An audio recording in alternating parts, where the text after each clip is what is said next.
It's another edition of Time About the Movies, and today we're taking a look at the films of October 26, 2001. As you can tell, I'm starting to get a little bit better. I've had a cold the last couple of days. Yesterday was actually kind of rough to get through, but I got through that episode just barely. I mean, I had to redo a lot of takes because I kept stopping. I had to sneeze. I had to, blow my nose and all that stuff. But as you can tell, I'm sounding a little bit better today, so I think I can get through this one without any real problems.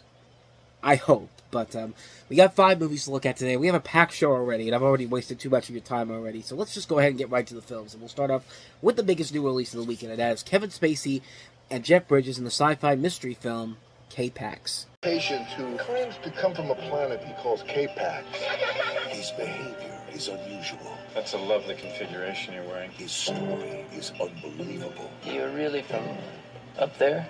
But the truth may be the strangest part of all. She says she doesn't hear so well on her left side, so don't sneak up on her anymore. No way. He can detect ultraviolet. I didn't think human beings could see ultraviolet light. We can't. K-Pax. Your produce alone has been worth the trip. You know, it's funny how somebody compared this to Starman, and Jeff Bridges was, of course, in Starman. You'd probably be better off watching that movie than this film, but you have the story here of Kevin Spacey. He's a psychiatric patient who claims to be an alien from the planet K-Pax. And during his treatment, the patient demonstrates an outlook on life and ultimately proves inspirational for his fellow patients, and especially for a psychiatrist played by Jeff Bridges. And, yeah, I kind of already summed it up before. It's kind of it's basically just another retread of something like a Starman or One Flew Over the Cuckoo's Nest, which sounds pretty amazing when you really think about it, but in the long run, it doesn't really work out that way. This is actually based off of a novel of the same name, and it's got a pretty good cast to it, along with 2 of the great actors of the time, Spacey and Bridges, but also Mary McCormack, Alfre Woodard, David Patrick Kelly, Saul Williams. A really strong cast overall here, and a lot of things about the film that should work in its favor, but when it's all said and done, the script really is nothing new, and the only reason you'd be watching this movie in particular is if you want to see really good performances by both Kevin Spacey and Jeff Bridges, which I think is fine on some, because, yeah, these are 2 really good actors, and they are showing what they can do in this particular movie, and unfortunately, the story is just very generic, and it has nothing really new or interesting or anything too exciting that would make this anything that would be something that you have to watch on a regular basis. I'd say you'd only want to watch this one time just to see, Spacey and Bridges doing what Spacey and Bridges do best as actors. But other than that, though, it's just a one-time watch, honestly. I've watched it once. I've really had no intention on ever going back to it again. So, there. Take that for what you will. So, let's go ahead and move on to our next film, which is Warner Brothers and Dark Castle Entertainment. 2 years ago, they gave us House on Haunted Hill around Halloween. Now we have their next film that they have here. That is 13 Ghosts. There are ghosts around us all the time. Most of them, they can't hurt us. Most of them don't even want to hurt us. But there are exceptions. Is it bad tonight? Oh, bad? It's my professional opinion. We should get the hell out of here. Down.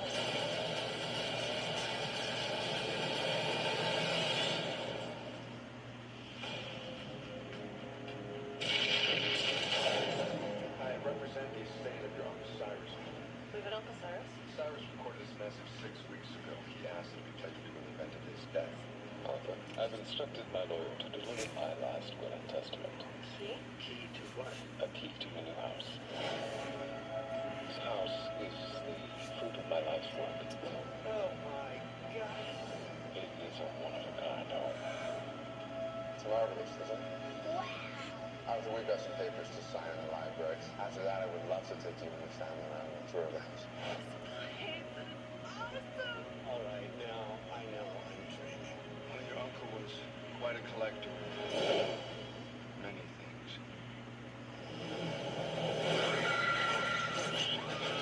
What the hell was that?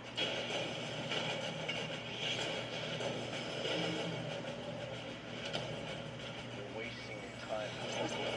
It's all sealed up.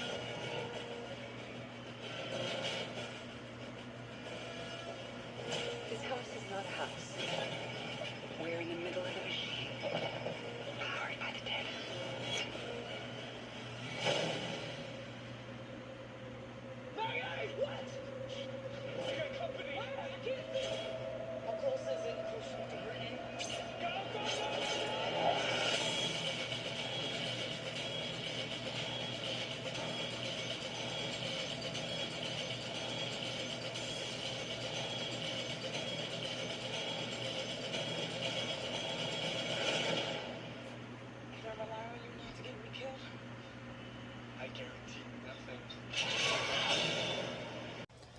So in this movie, you have this guy played by Tony Shalhoub and his two children, one of them played by Shannon Elizabeth, who inherit their uncle's estate, a glass house that serves as a prison to 12 ghosts. When the family gets there and enters the home, they find themselves trapped inside an evil machine, quote, designed by the devil and powered by the dead to open the eye of hell. Aided by this ghost hunter played by Matthew Lillard and his rival, a ghost rights activist out to set the ghosts free, the group must do whatever they can to get out of the house alive. So, it's a remake of the 1960 movie of the same name by William Castle, but at the same time, doesn't that sound like a haunted mansion? I mean, you have these people that come inside this house, and then all of a sudden, they're trapped inside with instead of 99 ghosts, it's just these 12 ghosts here. So, kind of makes it, I don't know, like, that's my comparison that I got from this. I never saw the original 13 Ghosts, but, I don't think I really need to see the original 13 Ghosts to know that that movie's probably much better than this movie is. At least with something like House on Haunted Hill, which was not a great movie, but it has its own visual style to it that makes it stand out on its own. This just feels like a movie that's trying to be something that's very much the same thing that House on Haunted Hill was, because that was the big success, and this one is, I mean, it was a success. It did make its money back at the box office, but it was not a critical success whatsoever. It was actually not as successful as House on Haunted Hill was. But House on Haunted Hill, like I said, had a nice visual look to it. This, on the other hand, the visuals really aren't that impressive overall. Like you can't really get a grip. Like, the whole thing about the house being so technologically advanced, and this glass house thing. Like, we literally just had a movie a month ago called The Glass House, which was literally, which that title probably would have fit this movie much better. But other than that, though, it's just like, I mean, sometimes the visual effects can look pretty good. I mean, there is a little bit of a gothic feel to it, which actually fits for these movies by Dark Castle. But really, when it's all said and done, it's never really worth it in the end. I mean, like I said, I've never seen the original 13 Ghosts, but I already know it's better than this one. It's just by the fact that that movie was at least a campy movie, and William Castle was known for making those campy over-the-top movies. I mean, this works probably better as a B movie. They tried to play this straight, and it just didn't work. Even with the good cast they have here, Tony Shalhoub, Elizabeth, Matthew Lillard, Emmett Davids, and F. Murray Abraham, it's not enough to save the film when it's all said and done. So that's a hard pass on 13 Ghosts. So let's go ahead and move on to our next film, which is another horror film, and that is Snoop Dogg in Bones. We killed you. This is the story of Jimmy Bones. I'm with you, baby. Black as night and hard as stone. They took his life. He never rested in peace. Now his vengeance will be unleashed.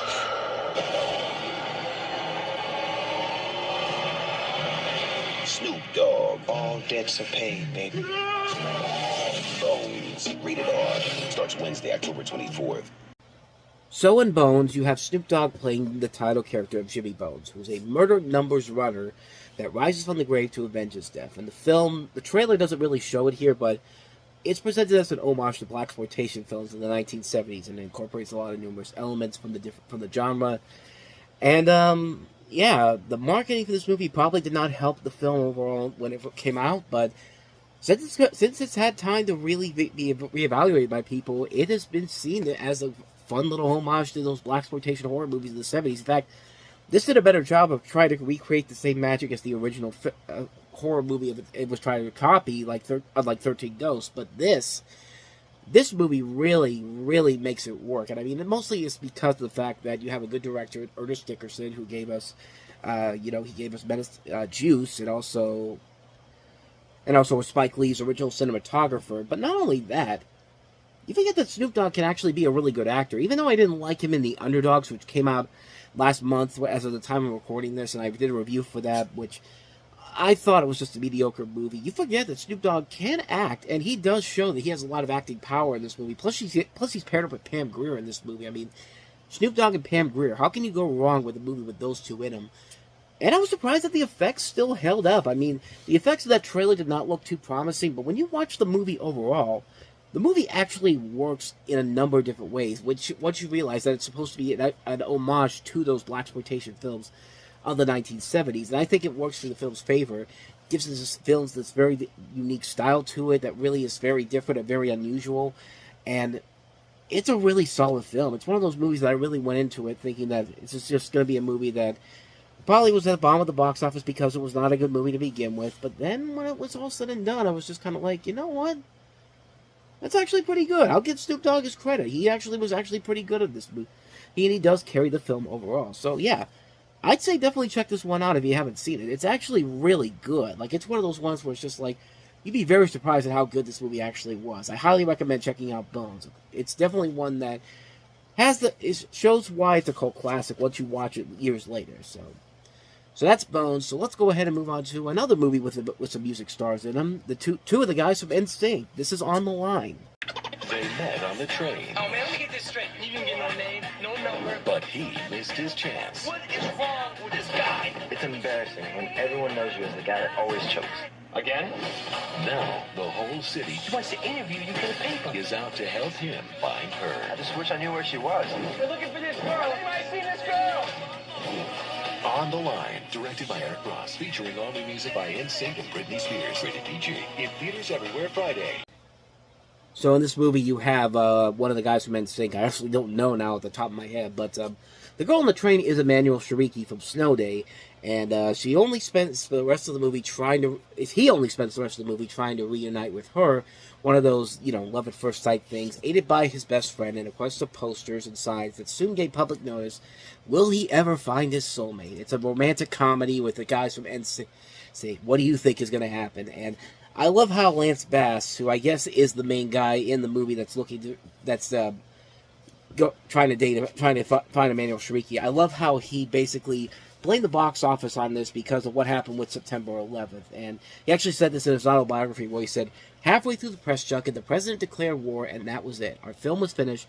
We had wanted to entertain America to get back some good feelings, but once the country went to war, there was no way our film was going to be on anyone's top priority list.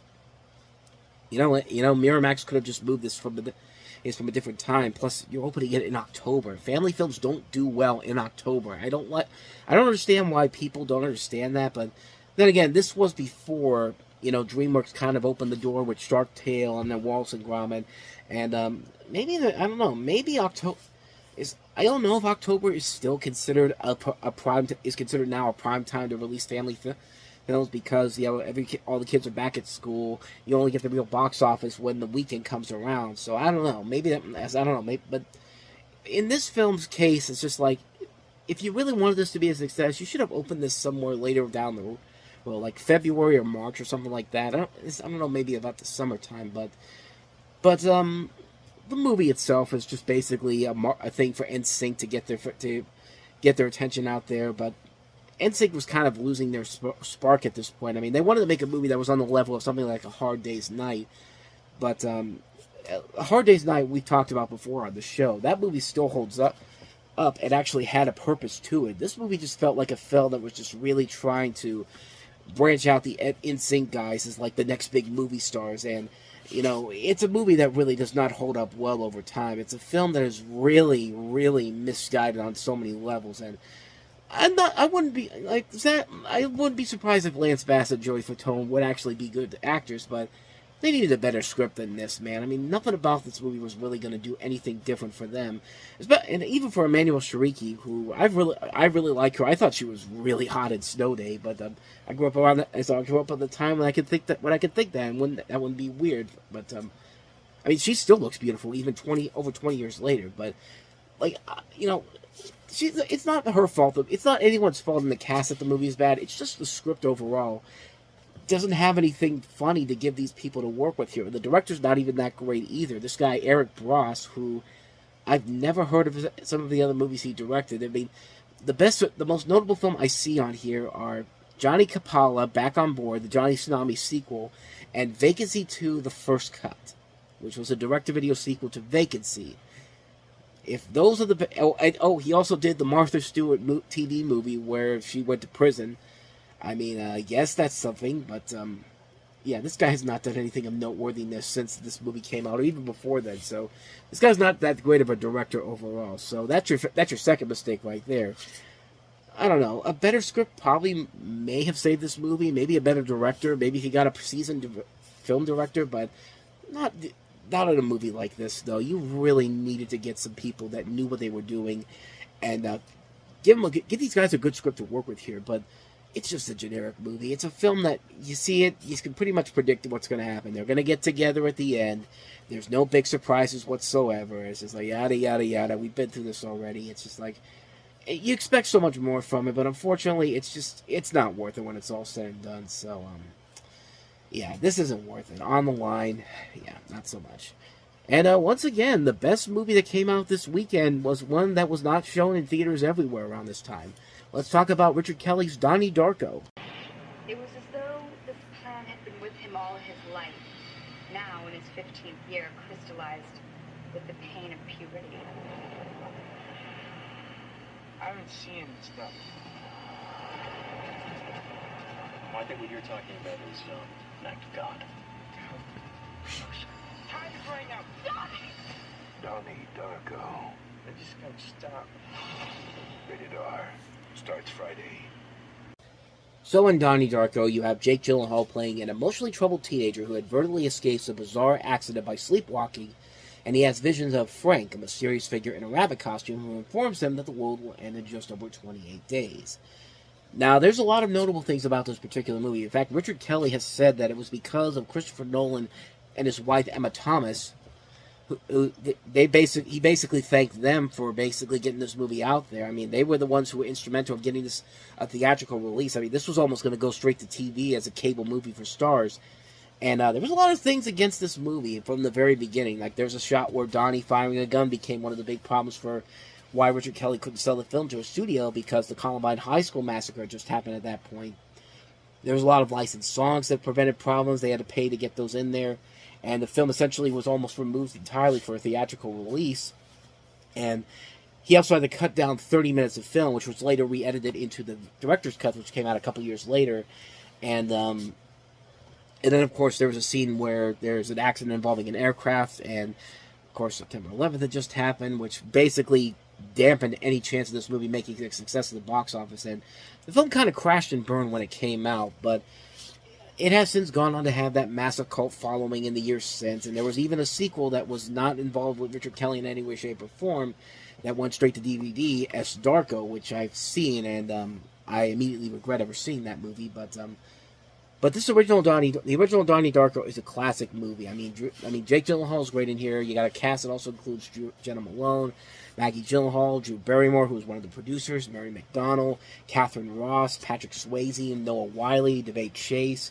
Phenomenal cast overall in this movie, and the visuals in this movie are still very intense to look at. I mean, they're still very impressive even by today's standards. And it's hard for me to go back and forth which cut I like better, the original cut or the director's cut, because I like the director's cut a lot. I like that they had the new stuff they add in here, but the original version I don't think is as bad as people make it out to be. It's the more I think about it, though, I probably would say the director's cut's better, because you get to see what Richard Kelly wanted to do the whole time, and yeah, because of what happened with the month before, you can tell why the film probably had to be cut down a lot. But once they saw the cult following begin to take shape, they say, let's put this director's cut in theaters and see what happens from there. And sure enough, this became one of the big cult classics of all time. I mean, that character of Frank has become a significant cultural icon in his own right. I mean, that's one of those great rabbit characters, and there's just something amazing about this movie's bleak visual feel to it. And it's just like, it's a great film, man. I love this movie so much, man. I mean, this is easily the best thing Richard Kelly has directed. Even though the film he did after this, Southland Tales, was not as bad. I don't think it was as bad as people made it out to be, but we'll eventually get to that one once we get down the road. But he's only made 3 movies as a director, and his last one's probably easily his worst film, and that's The Box, with Cameron Diaz and Frank Langella in it. But again, we'll get to that one when we get to 2009. But Donnie Darko is a really good movie. I don't think I need to say much more about this that hasn't already been said, but if you haven't seen it, you're probably doing yourself a damn disservice by not doing so. So check out Donnie Darko. And so with that said, we wrap up another edition of Time About the Movies, and when we meet next time, we're going to jump into November with 5 movies. Pretty good 2001 movie season, holiday movie season coming up. We got some movies that pretty much changed the game from this point on, coming up in the next 8 weeks that we have here. 9 weeks, I think. 9 weeks, yeah. 2nd, 9th, 16th, 23rd, 30th. 7, 14, 25. Yeah, 9 weeks. But it starts off next week when we take a look at Disney and Pixar's 4th overall film, Monsters Incorporated. We also have Jet Li in The One, John Travolta and Vince Vaughn in Domestic Disturbance, Joel and Ethan Coen's The Man Who Wasn't There, and Amelie. So we'll take a look at those 5 movies on the next episode, and that'll be tomorrow. But until then, thank you so much for watching, and if you want to see more videos like this, please see the place on the next page. Check out the previous episode, and don't forget to hit the like and subscribe button if you want to see more videos like this on this channel. So, with that said, I am off. So I will see you guys next time, and until then, as always, take care.